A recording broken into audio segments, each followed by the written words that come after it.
What's the story of the Nasdaq?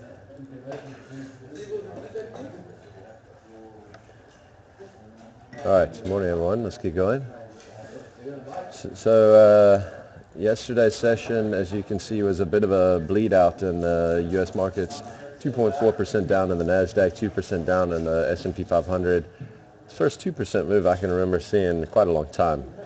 I mean, we've been in 1% weekly moves, so obviously we had a massive spike in vols. Well, that was obviously to be expected after the weekend. But, yesterday at one point it kind of looked like, I think we were down about 13 points on S&P futures. We finished down about 45. So at one point we were really looking like the market may hang in there and may make a move back to the upside. We showed some real nerves into the close. And for me, I think the most important thing here is that yesterday volumes are still really low.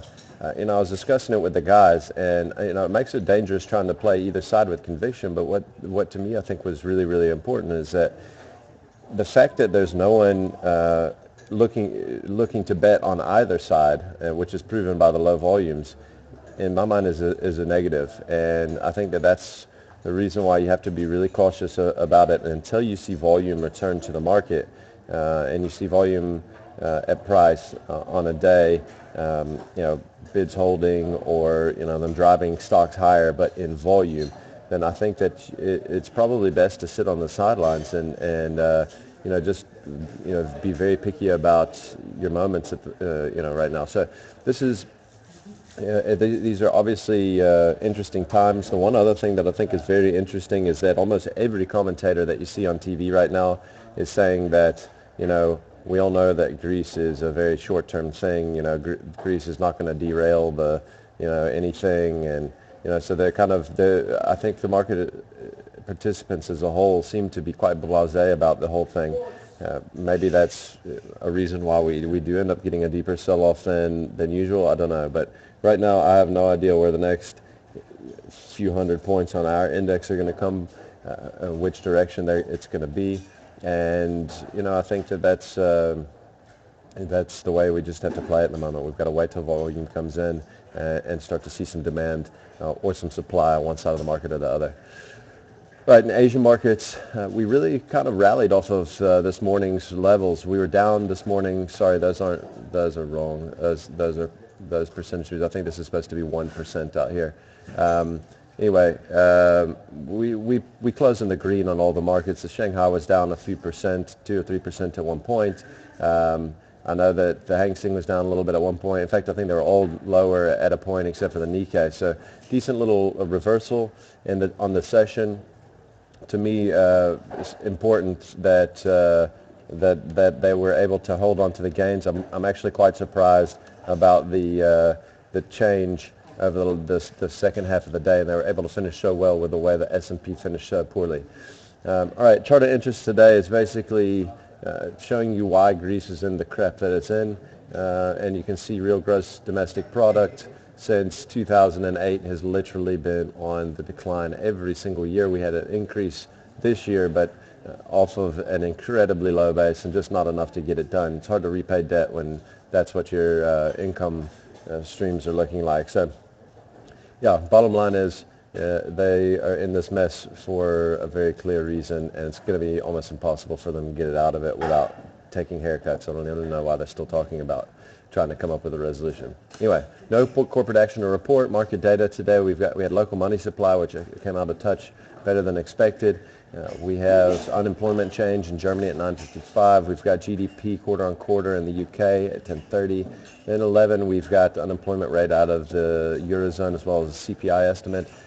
We've got a trade balance here locally at 2. Watch that for a potential move in the rand. And the Chicago PMI and Consumer Confidence Index this afternoon in the States. All right, let's get into the maps. Don't have that much to look at today. I don't know where to focus, to be totally honest. I think what's really important, and we're going to go here, so I'll look at a 2-day, for instance, in the Euro USD.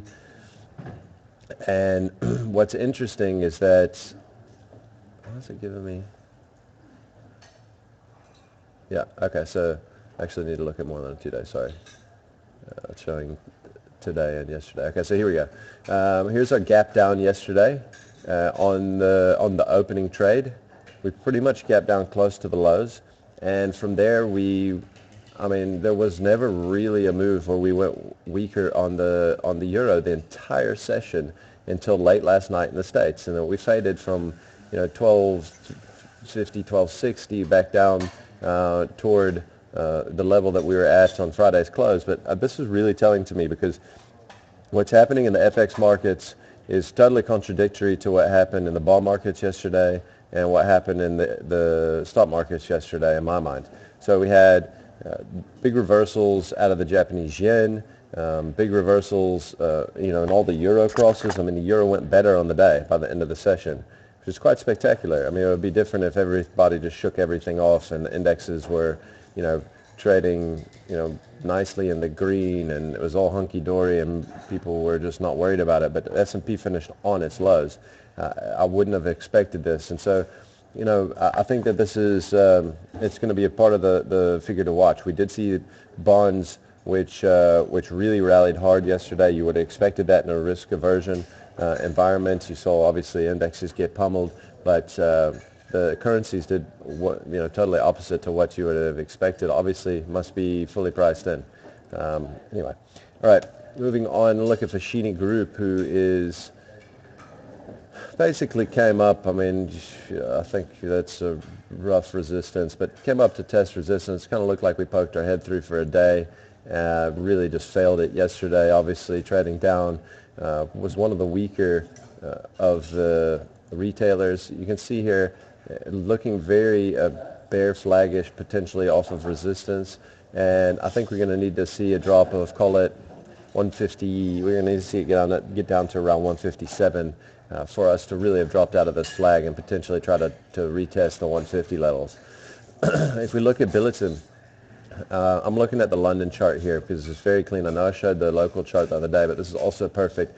Something that you can watch closely as well. This 13 level is massive.